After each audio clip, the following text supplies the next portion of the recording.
we are going to learn the last topic of the semester, and it is solving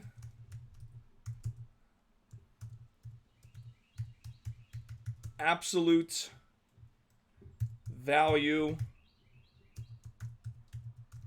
equations. Okay? So we'll finish this today. When we meet on Wednesday, we're going to start reviewing. On Friday, we're going to start reviewing. And then next Monday, which is our official last class, that's where, like, if we have anything we need to do in terms of reviewing, we'll do it. If you have questions, we'll do it. If there's nothing to do, then I'll make it just a review. I'll just go over what I think is most important. I don't imagine it being a full class, though. Just throwing it out there. So here we go. Absolute value equations. I think a really good starting position is this. Oh, come on. I went a black marker.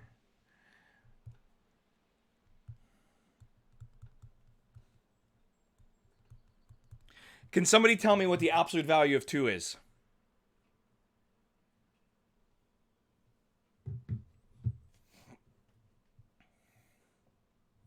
Anyone, tell me what the absolute value of 2 is. Good. I think that was Carly. What's the absolute value of negative 2? Even better. Why? Because that's how many spaces away from 0. Carly, have you been studying? No, I just know absolute value. That was absolutely perfect, what you just said. The absolute value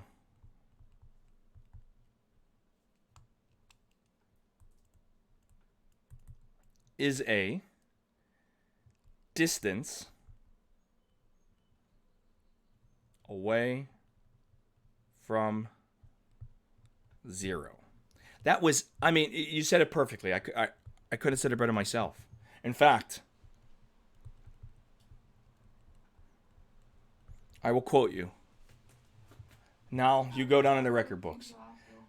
What's that? That made me chuckle. So anytime I write that definition, I'm going to have to quote you so I'm not caught plagiarizing. All right? So you're welcome. So the absolute value is a distance away from 0. If you can remember that, then solving absolute value equations is actually pretty simple, okay? So in terms of a formal definition, okay? So for solving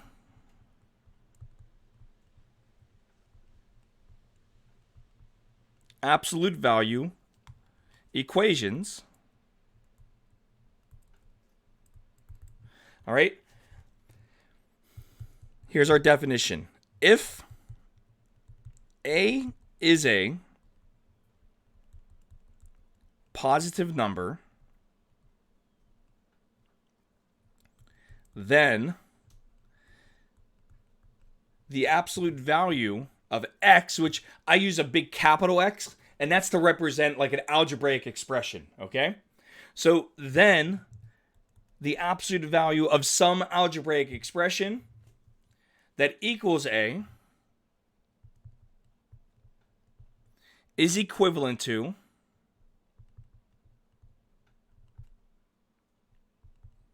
sorry, I look like I'm teaching in a dungeon again because I forgot to move over so I can block the light behind me and then my camera is a little bit brighter. So if if A is a positive number, then the absolute value equation is equivalent to capital X equals A or capital X equals negative A. In other words, what you have to do is this. When you're solving absolute value equations, you got to remember that the absolute value is a distance away from 0, which means you have 2 fundamental solutions that you could have here. Okay? You can have the absolute value of, let's say, a negative number as a solution, or the absolute value of a positive number as a solution. So a really easy example would be to solve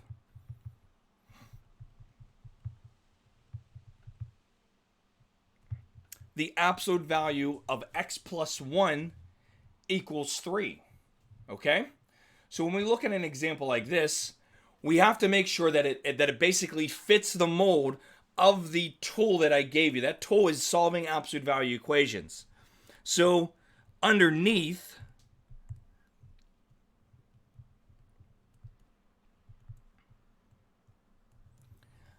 as you can see here, we definitely fit that mold.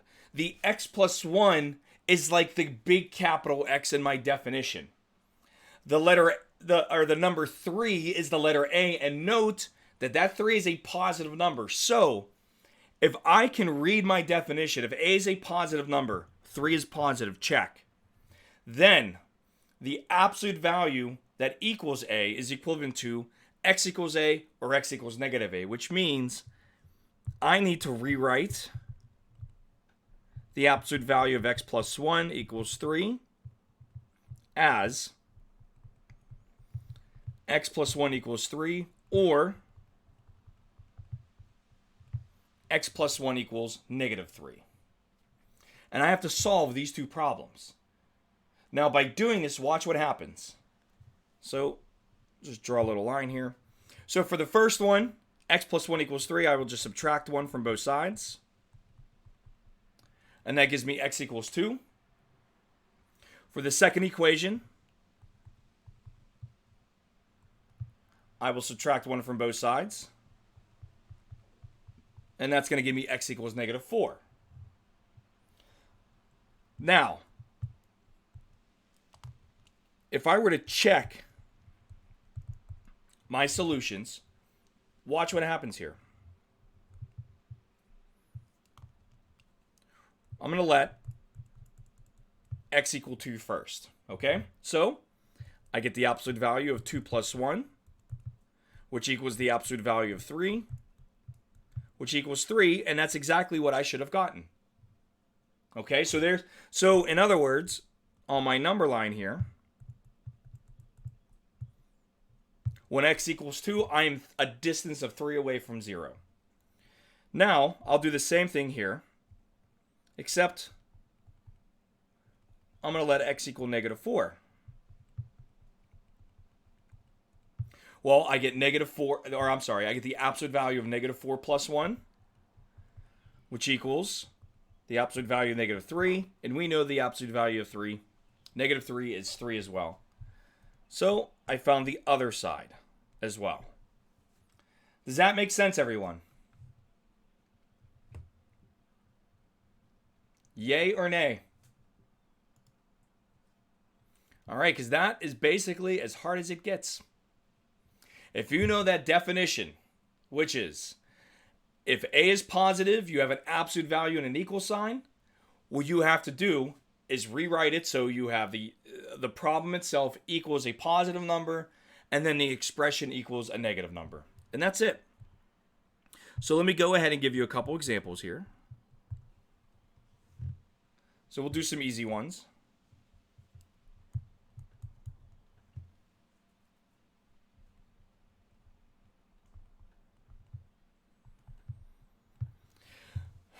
So we have the absolute value of 5w plus 3 equals 7. So like I said, first thing, do you have an absolute value? Check. Do you have an equal sign? Check. Is the number on the right-hand side of the equal sign positive? Check. Rewrite.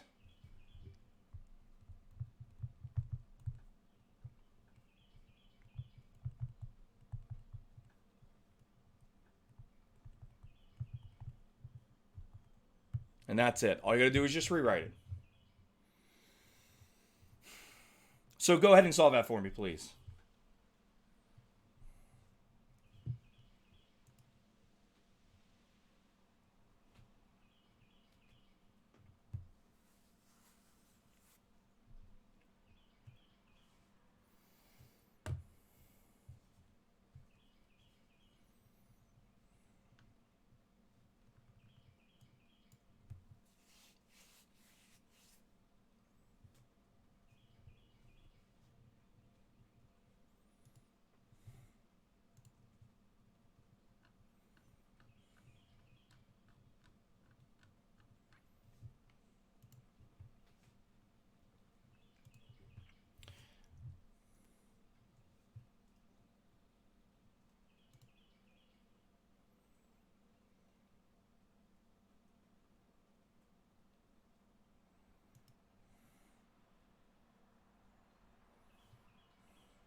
Okay.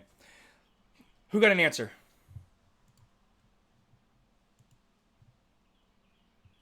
Who got an answer? Nobody yet.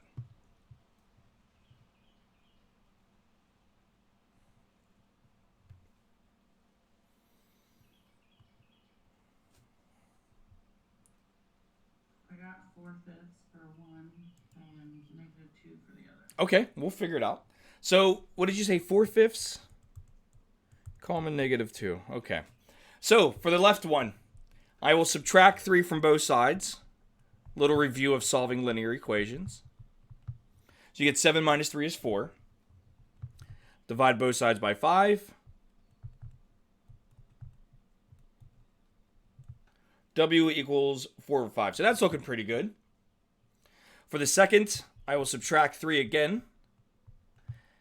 That will yield 5W equals -10. And then divide both sides by 5 to give me W equals -2. So, Courtney, I think you're good.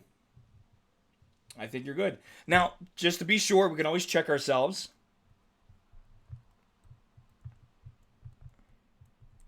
Basically, I know my answer has to be 7. So, 4/5. Notice when I substitute in 4/5, the 5's reduce. I get 4 plus 3, which is 7. Absolute value of 7 is 7, so I know 4/5 is good. And then for the second exam, or the second possible solution, -2. 5 times -2 is -10. -10 plus 3 is -7. And the absolute value of -7 is still 7. So remember, when you're solving absolute value problems, you will get 2 solutions. Okay? Now, the only way I can really start to switch things up here, okay, is if I give you something like this.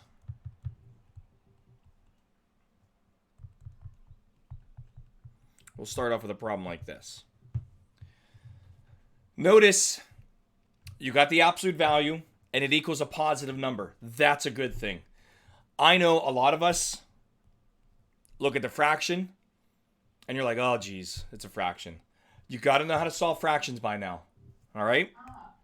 So, first things first, okay? We rewrite the problem because it fits our mold. It fits our property.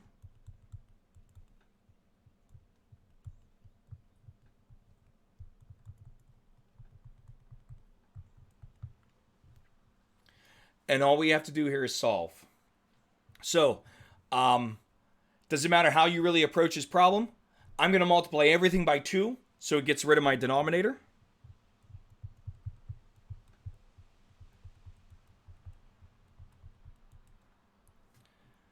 So that's going to give me...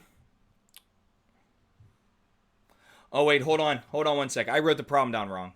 Well, it doesn't matter. Who cares? Let's just go with this. In my notes, I have it something different, but oh well.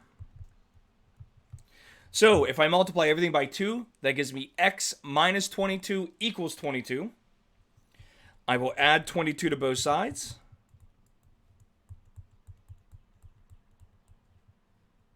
To give me x equals 44 for our first solution. And for the second, once again, you're going to have to multiply everything by 2 first.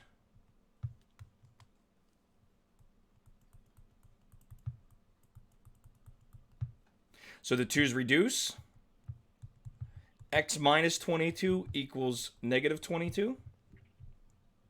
Now I will add 22 to both sides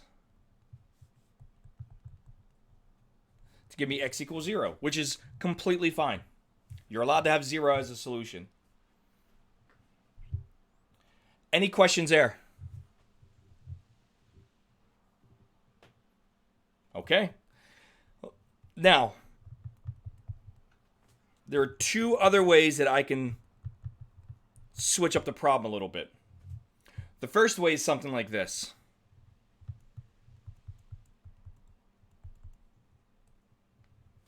Okay? Notice this doesn't quite fit my mold. And what I mean by that is this. When I read this problem, the absolute value of 2x plus 5 equals 7. Remember what your property said. Your property said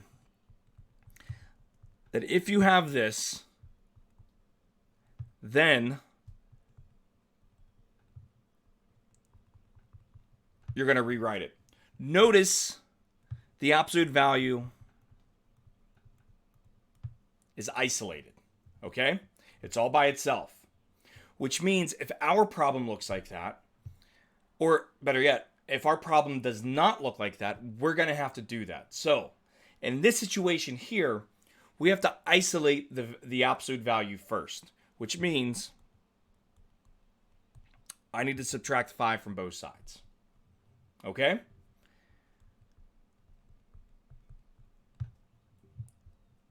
Now that I have the absolute value isolated, all right, now I can go ahead and apply my property provided my problem fits the property. So I got an absolute value, I got an equal sign, and the 2 on the right side is positive. So I can go ahead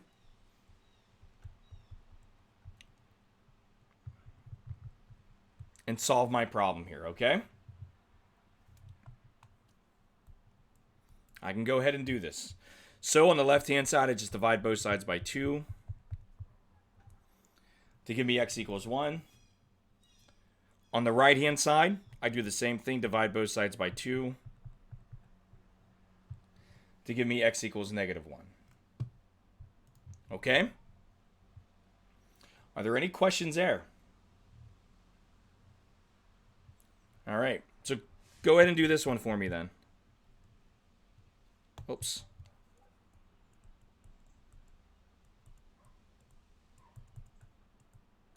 Try that for me, please.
Okay. Are there any answers?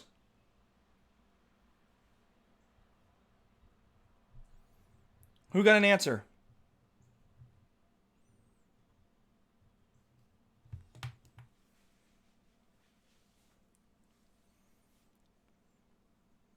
Who got something, and go with your gut? The absolute value of x is negative 1. That's where I stopped. Okay, and why did you stop? Because it's negative 1. Okay, and? Farther, unless there's a positive. Good. So, is there a solution to this problem? No. So, when there isn't a solution to this problem, what do we say?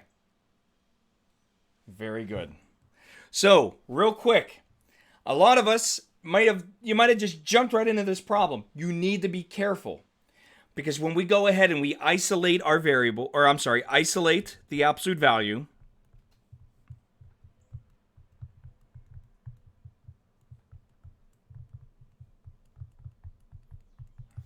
notice right here we have the absolute value of x equals negative 1. This doesn't fit our property. It doesn't fit it. Remember, the letter A on the right-hand side, the number on the right of the absolute value, or better yet, the number on the opposite side of the absolute value has to be positive, because absolute values are never negative. And they're never negative because they are a measurement or a distance away from 0. And distances are always positive values. So, no solution, or you draw the circle with a line through it, or a diagonal. So there is no solution to this problem. Now, I'm not trying to trick you there. I want to make sure that you understand the definition of the absolute value and how to apply the properties for solving absolute value equations. All right? Remember, don't memorize the problem. Understand that one property. Okay? All right, here's another example. Now, this one may look confusing.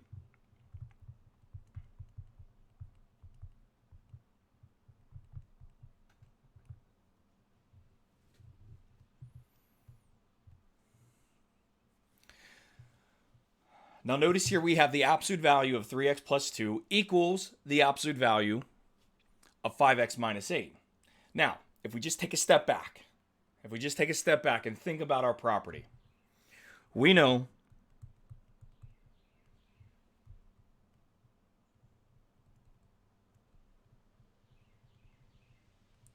that as long as we got that absolute value of an expression isolated, and on the opposite side, whatever that happens to be is positive, we can apply that rule.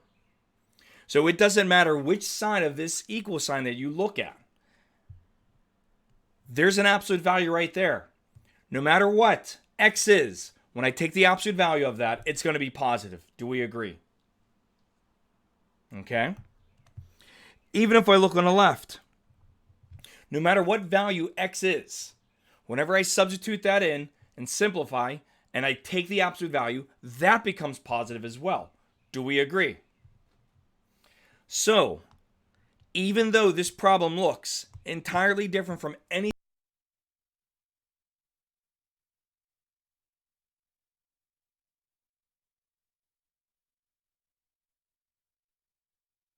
Sorry, did I mute myself there?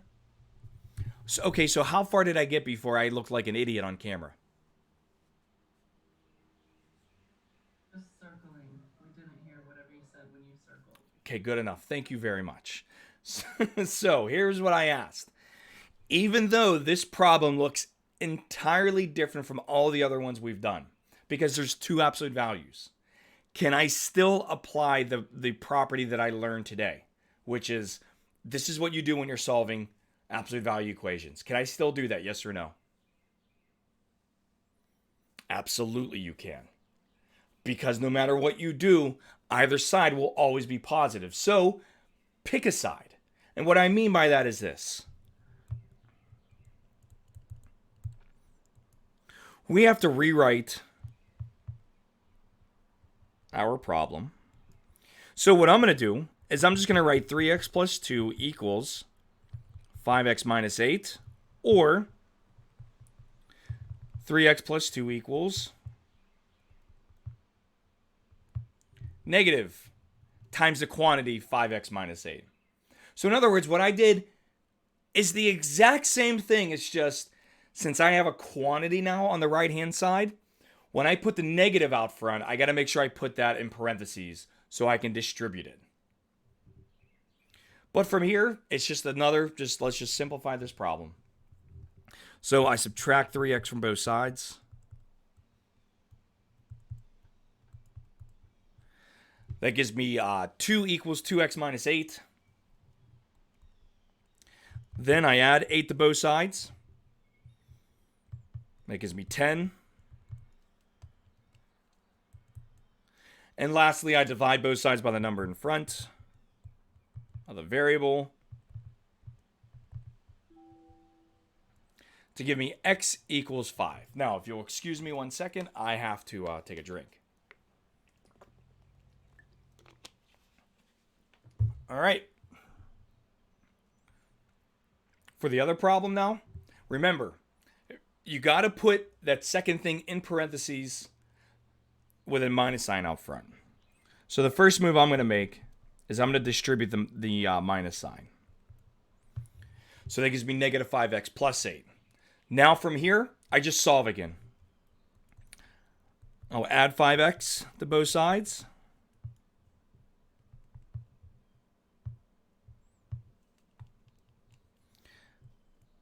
Jeez, oh man, I'm making mistakes. That gives me 8x plus 2 equals 8. Subtract 2 from both sides.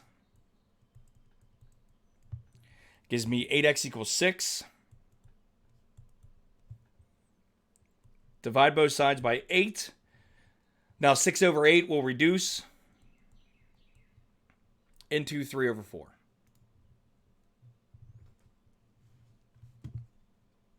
Okay, any questions there? All right. I'll give you one to do.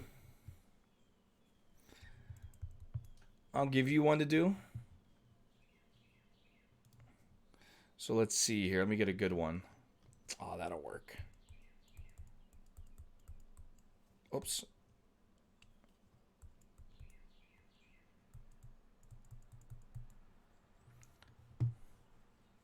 So go ahead and try that for me real quick. And then we got one more problem.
All right, what do we got?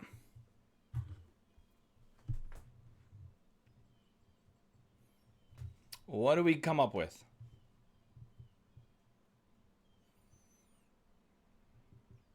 And the crowd goes wild. All right, I'll do it. Don't worry. I know it's Monday. It's the last full week of class. Maybe I'm being a little too excited here. Not that I'm counting or anything, but it's the last week. Did you guys know that? So, it fits everything I need. So I'm just going to write 2x plus 4 equals 3x minus 1, or 2x plus 4 equals the quantity of negative, let me say that again. Negative times the quantity 3x minus 1. All right. So I just solve. I will subtract 2x from both sides. That gives me 4 equals x minus 1. Add 1 to both sides. 5 equals x. Okay? For the last, or for the next part, first thing I'm going to do is distribute the negative. So that gives me negative 3x plus 1, and now I just go ahead and solve like I normally would. So I add 3x to both sides. That gives me 5x plus 4 equals 1. Subtract 4 from both sides. 5x equals negative 3, which yields x equals negative 3 over 5. Good? Good? Any questions? Okay, here it is.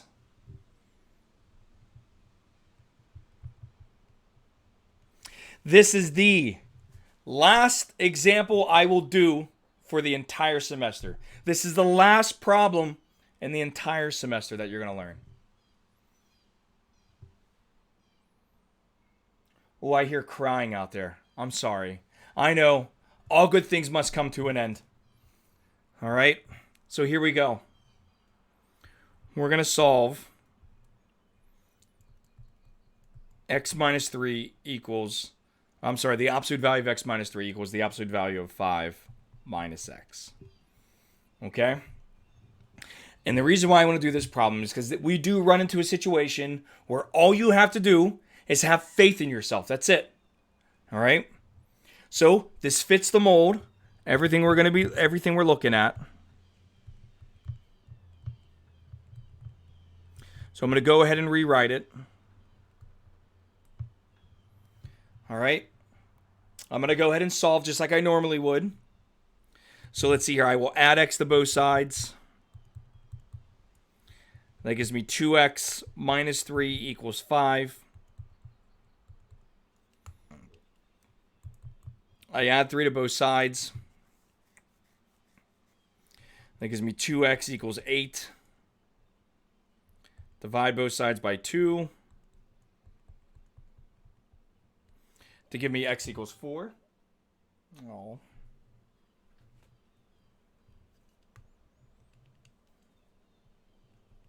Okay. Now for the second part here, this is where, like I said, you just got to have some faith in yourself. If you know how to apply the property, and you know how to distribute, and you know how to group like terms, and you know how to solve, then just go with it and say, okay, this is what happened. This is what I mean. I need to go ahead and distribute the negative symbol. So on the right-hand side, that's going to give me negative 5 plus x. Okay? Now, I group my x's together. And notice that when I do that, the x's actually cancel each other out. And I'm left with negative 5 equals negative 3 equals negative 5. Is that true? It's a false statement. So, the only solution is x equals 4. That's it. Okay, the only solution is x equals 4. In other words, like I said, you got to have some faith in yourself. That's it. If you know, okay, I set the problem up correctly, I know I grouped things correctly, I didn't do anything wrong, then just write. This is false. The only solution we get is x equals 4. That can happen. Okay? Are there any questions? Going once. Going twice. Well, I'm done for today.